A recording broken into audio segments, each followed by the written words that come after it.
Sir, call me sir, okay? Okay sir. Raja একজন স্টাফকে call করে ডাকে। স্টাফ আসলে তাকে বলে অরিনকে সেই পেশেন্টের রুমে নিয়ে গিয়ে কাজ বুঝিয়ে দিতে। তারা চলে যায় আর রাজাও ক্লাস নিতে চলে যায়। এদিকে ক্লাসে গিয়ে উপস্থিত মিমি আর Manali. Good morning sir. Good morning everyone. আজ আর মিমির ভুল হয়নি, সেও দাঁড়িয়েছে। Sit down. আজ আমি আপনাদের কালার ব্লাইন্ড সম্পর্কে ধারণা দিব। আচ্ছা, কারো কি জানা আছে what is colour blind? Anyone? Sir আমি বলি, জি বলুন। যারা কোনো রং চোখে ঠিকভাবে দেখতে পায় না। কাছাকাছি। আচ্ছা, আমি ক্লিয়ার করে দিই। মিমি দুষ্টুমি করে রাজাকে আঁকার চেষ্টা করছিল। লম্বা উচ্চতা, চুলগুলো একটু বড় বড় রেখে, শার্টের হাতা গুজে রেখে মাটির দিকে তাকানো একটা ছবি এঁকেছে। যদিও সে এই রকম ছবি রাজার রুমে দেখেছিল, তবুও নিখুঁতভাবে এঁকেছে ছবিটা। রাজা ক্লাস নিতেই আছে নিজের মতো, আর মিমি নিজের মতো এঁকে যাচ্ছে। কি হচ্ছে? রাজার কথা শুনে মানালি চমকে উঠে তাকিয়ে থাকলো। কই? হাত সরাও। আমি দেখতে চাই পড়া বাদ দিয়ে কি হচ্ছে। কিছু না তো। আমি দেখাতে বলেছি। মিমি উপায় না পেয়ে দেখায়। রাজা নিজের ছবি দেখে অবাক হয়ে যায়, আর মনে মনে খুশি হলেও উপরে উপরে রাগ দেখিয়ে বলে, কাকে এঁকেছো এটা? রাজার ঝাড়ি শুনে ক্লাসের সবাই তাকিয়ে থাকে। এমনি এঁকেছি, এটাকে আমিও জানি না। পড়াশোনা তো এত মন দিয়ে করো না, এসব তো ভালোই পারেন। সরি স্যার, আর হবে না। Sorry my foot. Next day থেকে সামনের বেঞ্চে বসবেন, পেছনে যেন আর না দেখি, ওকে? Okay sir. রাজা কিছু না বলে ক্লাস থেকে বের হয়ে চলে যায়। বাকি সবাই চলে যায় বাইরে। মানালি মিমকে সান্ত্বনা দেয়, কিন্তু মিমি কেঁদেই চলেছে। ছবিটা খাতার পাতা সহ ছিঁড়ে ফেলে দেয়। তারপর বের হয়ে কাঁদতে কাঁদতে ক্যান্টিনে চলে যায়। গিয়ে দেখে ক্যান্টিনে কেউ নেই, কোনো মানুষ নেই। সব জানালা বন্ধ, অন্ধকার হয়ে আছে। একটা বেঞ্চ রাখা আছে, একটা টেবিলও আছে। কোনো মানুষের আনাগোনা অনেক দিন নেই মনে হচ্ছে পরিত্যক্ত জায়গা। কি ভুতুরে জায়গা রে বাবা। যাক বাবা, ওই রাক্ষসের থেকে তো বড় রাক্ষস আর এখানে নেই। মিমি, এখানে কেন আসছো? ভয় লাগে না? তুমি তো দেখি ভাইয়ার মতো ভাইয়ার সময় পেলেই এখানে এসে বসে থাকে। মিমির পিছনে পিছনে চলে আসে। এখানে ওই রাক্ষসটা আসে? তাই তো বলি, সব এরকম এলোমেলো, আর বেঞ্চ আর টেবিল এত পরিষ্কার সাজানো গোছানো কেন? হি হি। দাঁত কেলিও না, যাও এখান থেকে, পরের ক্লাস করো। আর তুমি? আমার একটা ইম্পর্টেন্ট কাজ আছে, তুমি যাও। বলেই হনহন করে হেঁটে রাজার কেবিনের দিকে যায়, আর মানালি ক্লাসে যায়। স্যার আসবো? কেন? ক্লাস বাদ দিয়ে এখানে কি কাজ? না আসলে বলবো কিভাবে? এসো। স্যার আমি আর আপনার ক্লাস করব না, বাকি যে ক্লাসগুলো আছে ওগুলো মিস করব না। কেন? আমি তোমার কোন পাকা ধানে মই দিয়েছি? করব না মানে করব না। বাকি কোনো ক্লাস করা লাগবে না, শুধু আমারটা করবা, যাও। মানে কি? আমি তো আপনার ক্লাস বাদ দিতে আসছি। আমার কথাই এই হাসপাতালের শেষ কথা, ওকে? যাও। রাক্ষস একটা, খরচ। হোয়াট? কিছু না। তুই পাগল একটা, এত বড় হয়েও বাচ্চামি গেল না। মিমি কেবিন থেকে বের হয়ে চলে যায়। এক বুড়ি পেশেন্ট এর রুমে গিয়ে দেখে বুড়ি ঘুমোচ্ছে, আর এসি এর পাওয়ার এতটা হাই লেভেলের দেওয়া যে উনি ঠান্ডায় কাঁপছেন। মিমি গিয়ে এসি কমিয়ে দিয়ে একটা চাদর গায়ে দিয়ে দেয়। পাশের রুমে গিয়ে দেখে এক বাচ্চা কান্না করছে। সে তাকে কোলে দিয়ে খেলা করে, আর বাচ্চার কান্না থেমে যায়। বিষয়টি রাজা সিসি ক্যামেরাতে লক্ষ্য করে, আর ভাবে মেয়েটা সত্যি অসাধারণ। মানুষের জন্য অনেক মায়া মমতা ওর মন জুড়ে। এই যে ম্যাডাম, কেমন চলছে নতুন ক্লাস? আপনার ভাই আর ভালো হতে কই দিচ্ছে? কে যে ওকে মেডিকেলে দায়িত্ব দিয়েছে, খুব ভুল করেছে। I also think it. Mimi অনেকের কথা শুনে ভাবে, এ কেমন ভাই? নিজের ভাই সম্পর্কে কেউ এরকম ভাবে নাকি? কোথায় হারালেন? না কিছু না, আমি আসি, ভালো থাকবেন, bye. Okay, see you, by.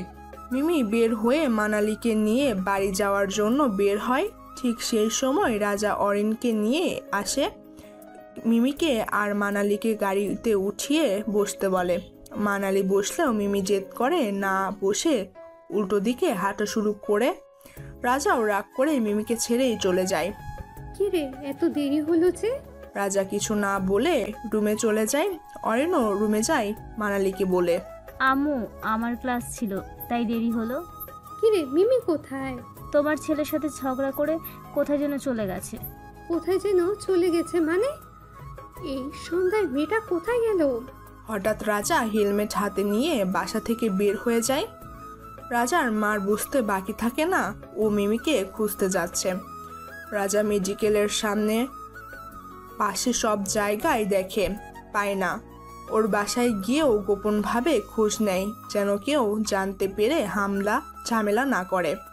রাজা আবার মেডিকেলে গিয়ে ভিতরে ভালোভাবে খোঁজে, পায় না। নিরাশ হয়ে বাড়িতে ফিরে যায়, কিন্তু রাজার মা রাজাকে দেখেও কিছু বলে না। রাজা নিজের ঘরে যায়, গিয়ে লাইট বন্ধ করে মেঝেতে বসে খাটে মাথা দিয়ে ভাবতে থাকে, কোথায় গেল মেয়েটা? আমি এখন কোথায় পাবো ওকে? আর ওর পরিবারের কাছেই বা কিভাবে মুখ দেখাবো? কোথায় তুমি মিমি? সামনে থাকলে সবসময় ঝগড়া করি, বকা দিই, কিন্তু আজ তোমাকে না দেখে আমার এত কষ্ট হচ্ছে কেন? হঠাৎ রাজা শুনতে পায় একটা মিষ্টি গিটারের সুর। কেউ যেন গিটারটাকে আলতো করে ছুঁয়ে দিচ্ছে।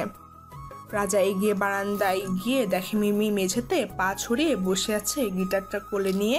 তুমি তুমি এখানে কি করছো? মিমি উঠে দাঁড়ায়, আর রাজা মিমির 2 হাত শক্ত করে চেপে দেওয়ালের সাথে ধরে বলে, জানো তোমাকে আমি কত খুঁজেছি? তোমার কি কোনো সেন্স নেই? মানুষকে কষ্ট দিয়ে অনেক মজা পাও, তাই না? আহ, আমার লাগছে। রাজা হাত ছেড়ে দিয়ে দেখে 2 হাতে রাজার হাতের ছাপ বসে গেছে, রক্তগুলো জমাট বেঁধে গেছে। রাজা মিমির হাত ধরে রুমে নিয়ে এসে বেডে বসিয়ে দিয়ে হাতে মলম লাগিয়ে দেয় আর বলে, জানোই তো আমার রাগ হলে সামলাতে পারি না। কেন এরকম করো? আমাকে রাগিয়ে নিজেরই কষ্ট পেতে হচ্ছে। বলতে বলতে রাজার চোখে 2 ফোঁটা জল এসে যায়। রাজার চোখের পানিগুলো হালকা আলোয় জল জল করছে। মিমি দেখার সাথে সাথে রাজা চোখের পানিগুলো মুছে নেয়। কাঁদছেন কেন? কষ্ট আমার হচ্ছে, আপনি কেন কাঁদছেন? তুমি যাও এখান থেকে। কেন? আমি আপনার পাশে থাকলে আপনার খারাপ লাগে? চলে যাও। আমাকে আরো একটা কারণে কষ্ট দেওয়া বাকি আছে, দেবেন না? কি? আমি আপনার গিটার ধরেছি, মাদুরে বসেছি, সেটার জন্য কিছু বলবেন না? মন ভালো নেই মিমি, নিজের রুমে যাও। রাত হয়ে গেছে, খেয়ে ঘুমাও। অদ্ভুত মানুষ আপনি। কালকেই কত বকলেন, সামান্য ঘরে ঢুকেছি আর ওগুলো ধরেছি তাই, আর আজ কিছুই বলবেন না? কেন, খুব ইচ্ছে করছে বকুনি খেতে? তা ঠিক নয়, এমনি বলছিলাম। আচ্ছা খেয়ে নিন, না খেয়ে ঘুমিয়ে যাবেন না, আমি কিন্তু এসে বিরক্ত করব। আচ্ছা, খেয়ে নিব। Okay, good night. Good night. Have a nice dream. You too. সকাল হলো। আজকের সকালটা অন্য রকমের মনে হচ্ছে। আজ রাজা খাবার টেবিলের সবার সাথে খেতে বসেছে। রাজার পাশের চেয়ারটা খালি ছিল। মিমি বসতে যাবে, এমন সময় অরিন এসে বসে পড়ে। মিমি এখানে এসো আমার পাশে। মিমি রাজার মায়ের পাশে গিয়ে বসে। রাজার মা মিমিকে নিজের হাতে খাইয়ে দেয়।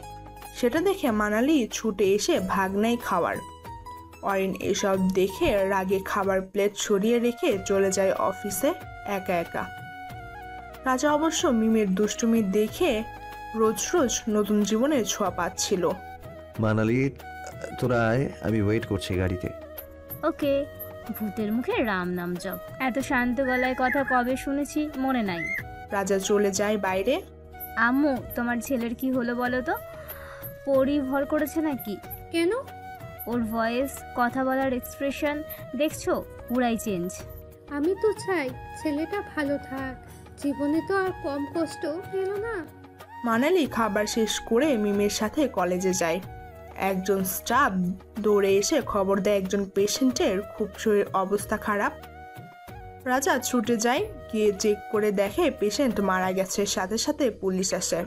ইন্সপেক্টর আপনারা? আপনাকে আমাদের সাথে একটু থানায় যেতে হবে রাজাবাবু। মানে আমি কেন থানায় যাব? আমাদের কাছে আপনার নামে অ্যারেস্ট ওয়ারেন্ট আছে। আপনি একজন সম্মানী ব্যক্তি, তাই ভালোভাবেই নিয়ে যাওয়া হবে, চলুন। কিন্তু আমার অপরাধ? আপনার ভুল ওষুধ প্রেসক্রাইব করার জন্য একজন পেশেন্ট মারা গেছে, এমনটাই অভিযোগ আছে আমাদের কাছে। কে করেছে এই অভিযোগ? একজন ভদ্র মহিলা। কিন্তু আপনি ওনাকে কোনো কিছু যাচাই না করে নিয়ে যেতে পারেন না। উনি একজন সম্মানিত ব্যক্তি, ওনার একটা সম্মান আছে, এভাবে সেটা নষ্ট করবেন না প্লিজ। ম্যাডাম, আপনার হাজব্যান্ডকে আমরা জেলে দিব না, শুধু কিছু ইনভেস্টিগেশন করার জন্য ওনাকে সাথে যেতে হবে। ইটস ওকে অফিসার, চলুন। রাজা চলে যায়। পুলিশের সাথে মানালি খুব কান্না করছে, কিছুতেই মিমি ওকে সামলাতে পারছে না। চলো, কাজ আছে। মানালিকে নিয়ে কোথাও একটা চলে গেল। সন্ধ্যা হয়ে গেলেও রাজা ফিরে না। রাজার মা খবর পেয়ে অসুস্থ হয়ে যায়। মিমি আর মানালি হঠাৎই পুলিশ স্টেশনে পৌঁছলো। তোমরা এখানে? অফিসার, এই যে জামিন, রাজাকে ছেড়ে দিন। রাজাকে পুলিশ ছেড়ে দেয়। রাজাকে নিয়ে বাড়ি ফিরে যায় মিমি। রাজার মা রাজাকে দেখে জড়িয়ে ধরে কান্না শুরু করে দেয়। মিমির মাথায় হাত বুলিয়ে বলে, আজ তুই যা করলি, আমার আপন মানুষ হলেও কেউ এতটা করতো না। ও, তার মানে আমি আপনার আপন নই। হয়েছে পাকনামি, যাও খেয়ে এসো সবাই। আমার খিদে নেই, তোমরা খেয়ে নাও। অনেক রাত হয়ে গেছে, আমি একটু ঘুমাবো, শরীর ভালো লাগছে না। কেউ কিছু বলার আগেই চলে যায়। সবাই খেতে বসে। ও কি সত্যি খাবে না নাকি? ওটাকে ওই চকোলেটের কথা বলছি। হি হি বলে দেবো কিন্তু। দেখো অ্যাটেন্স পাওয়ার জন্য নাটক করছে। সবাইকে নিজের মতো না ভাবলেই পারেন। অরিন খাবার রেখে চলে যায়। যাক, হিংসুটে মেয়ে একটা। জানিস, ভাইয়া আজ তোকে যখন পুলিশ ধরে নিয়ে গেল, মিমি পাগলের মতো করছিল। মনে হচ্ছিল ওর খুব প্রিয় কিছু হারিয়ে গেছে, আর সেটা তাকে ফিরে পেতেই হবে। কি রে, খাচ্ছিস না কেন? খাচ্ছি তো। আমার জন্য এত পাগল যে 1 মিনিট দূরে গেলেই সহ্য হয় না। বাহ, ভালোই তো। আমি খুব স্বার্থপর, মেয়েটাকে বুঝি না। কি এত ভাবছিস? না, কিছু না। কই যাচ্ছিস? এই ভাইয়া, খেয়ে যাবি তো? যা, চলে গেল। আম্মুর রুমে যাই, একা একা খেতে ভালো লাগছে না। মানালি ওর মায়ের ঘরে গিয়ে খেয়ে ওখানেই ঘুমিয়ে পড়ে। রাজা নিজের রুমে গিয়ে পায়চারি করতে থাকে, কিছুতেই ঘুমোতে পারে না। একবার বারান্দায় যায়, একবার রুমে আসে। হঠাৎ মাথায় কাজ করা বন্ধ করে দেয়। কিছু না ভেবে মিমির রুমে চলে যায়। গিয়ে অন্ধকারে হোঁচট খেয়ে বিছানায় পড়ে যায়। মিমি জোরে চিৎকার করে উঠলে রাজা মিমির মুখ চেপে ধরে। আমি রাজা, চোর না। মাগো, মজাটা মনে হয় ভেঙেই গেল। অসভ্য ছেলে কোথাকার, মেয়েদের ঘরে এত রাতে কি মতলব নিয়ে ঢুকেছেন? হোয়াট? আমি অসভ্য? তা নয় তো কি? হ্যাঁ, এত রাতে কোনো ভালো ছেলে কি মেয়েদের ঘরে ঢোকে? লিসেন, এটা আমার বাড়ি, সো আমি কখন কোন রুমে যাব সেটা আমার ব্যাপার, ওকে? আন্টি গো! এই মেয়ে, কি করছো কি এত রাতে? হাঁপাচ্ছে। রাজার 2 হাতে বাড়ি মেরে ছুটিয়ে দেয়। আমি একটা কাজে এসেছিলাম, তুমি ঘুমাচ্ছ তাই না ডেকে। রাজাকে শক্ত করে জড়িয়ে ধরে রাজার পায়ের ওপর পা রেখে লাফাতে থাকে আর বলতে থাকে, বাঁচাও বাঁচাও, তেলাপোকা আমাকে খেয়ে ফেলবে। রাজা মিমের কথা শুনে জোরে হেসে ওঠে। রাক্ষস চৌধুরী, হারুস, বিপদ দেখে কেউ হাসে? হোয়াট? তেল? হ্যাঁ, আমি শুনেছি তেল ফেললে তেলাপোকা এসে খেয়ে ফেলে। আমার এখন কি হবে? রিল্যাক্স, আমি আছি তো। আমি মানুর কাছে যাব। উফ, পায়ে ব্যথা পাচ্ছি তো, এভাবে লাফাচ্ছ কেন? যদি গায়ে উঠে খেয়ে ফেলে? তোমার গায়ে উঠবে কিভাবে? তুমি তো আমার গায়ে উঠে বসে আছো। আরে, বিপদে সাহায্য করাই ডাক্তারদের কাজ। আমাকে মানুর কাছে নিয়ে চলেন না প্লিজ। Are you mad? এত রাতে ওরা ঘুমিয়ে গেছে, আর এখন ওদের গিয়ে ডাকলে কি হবে বুঝতে পারছো? লাইট দেন। সুইচ খুঁজে পাচ্ছি না, প্লিজ লাফিও না, আমার পায়ের অবস্থা শেষ। বুঝেছি, আমাকে তেলাপোকা খেয়ে ফেললেই আপনি খুশি হবেন। আজ বাবা মা কাছে নেই বলে কেউ আপন না। পাগল নিয়ে তো মহা মুশকিলে পড়লাম। মিমিকে কোলে তুলে নিয়ে বিছানায় বসিয়ে দেয়। ঘুমাও, আমি যাই। আজ আমাকে রেখে যদি যান, তাহলে সত্যি বলছি আমি এক্ষুনি এই বাড়ি থেকে পালিয়ে যাব, আর আসবো না। কি? যে সাংঘাতিক মেয়ে, পালাতেও পারে। একবার খুঁজে খুঁজে জান শেষ করেছি, আর রিস্ক নেওয়া যাবে না। পাগল নাকি তুমি? আজ আমার শেষ দিন। উফ, বড্ড বাড়াবাড়ি করছেন। এটা তেলাপোকা, ড্রাগন না যে গিলে খাবে। আমাকে রেখে যাবেন না প্লিজ, দোহাই আপনার। ওকে, আমি আছি, তুমি ঘুমাও। যাবেন না কিন্তু। ওকে, যাবো না, হাতটা ছাড়ো। আমি সোফায় বসি আর লাইটটা দিই। না, ছাড়বো না। পালানোর ধান্দা? হ্যাঁ, আমি বুঝি না নাকি? হ্যাঁ, আমি অনেক বুদ্ধিমান। বুদ্ধিমান না, গাধা। এই, কি ভাবছেন? নিশ্চয় পালানোর কথা। আরে না রে বাবা। তাহলে চুপ কেন আর দাঁড়িয়েই বা আছেন কেন? বসেন বসেন। দেখাচ্ছি মজা, অন্ধকারে ভূতের ভয় দেখাবো। দেখাচ্ছি মজা, অন্ধকারে ভূতের ভয় দেখাবো। বলছিলাম কি, লাইটের সুইচ পাচ্ছি না, তার মানে আমাদের সারা রাত এই অন্ধকারে থাকা লাগবে। আর তুমি তো আমার হাত ছাড়ছো না, আমি গিয়ে খুঁজতেও পারবো না। দরকার নাই, ভালোই লাগছে অন্ধকারে। আমি চাই না আলো আমার ঘুমকে বিরক্ত করুক। ও আচ্ছা, পাড়াচ্ছি ঘুম। জানো, আমাদের বাসায় না অনেক যুগ আগে একটা বুড়ি মারা যায়, তারপর শোনা যায় ওই বুড়ির আত্মা এই ঘরের আশেপাশে ঘুরে বেড়ায়। ও মা গো, মরে গেলাম গো। রাজা বসেছিল, মিমি শুয়েছিল। কথাটা শুনে রাজা মাজা চেপে ধরে, কোলে মাথা রেখে চিৎকার করতে লাগে। আরে আরে আরে, আমি তো মজা করছিলাম, রিল্যাক্স। না না না, আমি জানি এটা সত্যি। আমি এই ঘরে থাকবো না। আচ্ছা, সকাল হলে ভেবে দেখবো, ছাড়ো আমাকে। এভাবে একজন মুসলমান মেয়ে হয়ে পরপুরুষকে জড়িয়ে ধরে আছো, লজ্জা করে না? পর মহিলাকে নিজের বউয়ের মতো তুমি তুমি করে বলছেন, লজ্জা করে না? ওহ সরি, আর বলবো না। এবার ঘুমান, ছাড়ুন আমায়। রাগ হয়েছে রাজা বাবুটার? যার তার উপর রাগ করে কাজ নেই আমার, এত সময় নেই সবার সবকিছু নিয়ে ভাবার। আহারে, আমার রাজা বাবুটা রাগ করেছে, একটু মুড অন করে দিই। আচ্ছা তাই? জি। কেমন লাগছে অন্ধকারে একটা মেয়ের কাছে এভাবে এক ঘরে এক বিছানায়? এটা কি ধরনের অসভ্যতা? কি কি করছেনটা কি? আমার কিন্তু খুব অস্বস্তি হচ্ছে। একটা কথা জিজ্ঞাসা করি? এভাবে কেন? ভালোভাবে বসেও তো কথা বলা যায়। না, এভাবেই বলবো। আচ্ছা, তাড়াতাড়ি শেষ করেন। ওষ্ঠে ভালোবাসার পরশ পেয়েছেন কখনো? মানে? বাংলা বোঝেন না? খুব অল্প, ছোট থেকেই বিদেশে পড়ালেখা করেছি। কোনোভাবে বাংলা বলি, কিন্তু রিয়েল বাংলা বুঝি না। আনইজি লাগছে বেশি? খুব। নিজের ঘরে যান। আপনি একা থাকতে পারবেন? পারবো, ভয় কেটে গেছে। ওকে, আসি। রাজা আসি বলে চলে গেল, আর মিমি রাজাকে নিয়ে ভাবতে ভাবতে ঘুমিয়ে পড়ল। সকালে সবাই নিজ নিজ খেয়ে রেডি হয়ে একসাথে হসপিটালে চলে গেল। অরিন নিজের কাজে গেল, মানালি আর মিমি ক্লাসে গেল, রাজা নিজের কেবিনে গেল। স্যার, আপনাকে পুরোনো ক্যান্টিনে একজন ডেকেছে। কে? আমি বলতে পারলাম না, আগে কখনো দেখিনি। আচ্ছা, আপনি যান, আমি দেখছি। রাজা ক্যান্টিনে গিয়ে দেখে একটা মেয়ে বেঞ্চে বসে আছে, অন্ধকারে মুখটা স্পষ্ট দেখা যাচ্ছে না। কাছে গিয়ে দেখে, কিন্তু তাও অচেনা। কে আপনি? তোমরা জানো? বলে রাজার গলা জড়িয়ে ধরে। মেয়েটা রাজাকে টাচ করুক সেটা সে একদম পছন্দ করে না। রাজা মেয়েটিকে এক ধাক্কায় নিজের থেকে আলাদা করে দেয়। মেয়েটি ছুটে গিয়ে দরজা বন্ধ করে নিজের জামার হাতা ছিঁড়তে থাকে আর নিজের শরীরে নিজে আঁচড় কেটে দাগ করতে থাকে। কি করছেন কি? এসবের মানে কি? যা দরকার তাই করছি বলে বাঁচাও বাঁচাও চিল্লিয়ে ওঠে।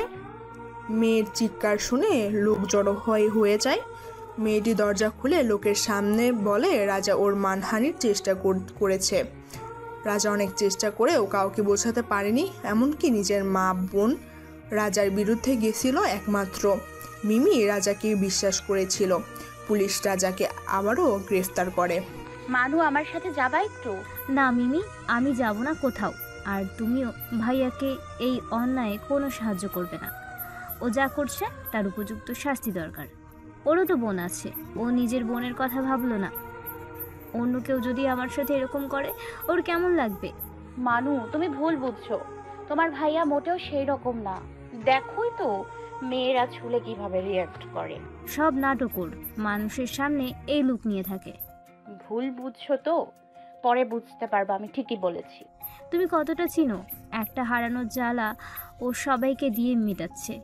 ছি, নিজের ভাই ভাবতেও ঘৃণা হচ্ছে। মিমি সারা বাড়ি ঘুরে ঘুরে কি কি যেন মন দিয়ে ভাবছে আর হাঁটছে। মানু কি বলে গেল? একটা হারানোর জ্বালা মানে?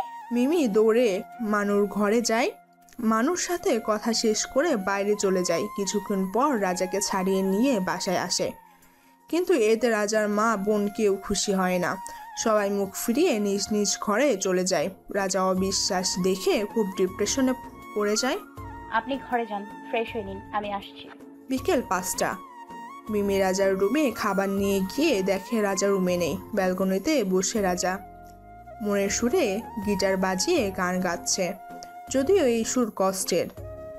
মিমি গিয়ে রাজার কাঁধে হাত রাখলে রাজা গান থামিয়ে দিয়ে মিমির দিকে না ফিরেই বলে, মিমি, আজ নিজেকে বড্ড একা লাগছে।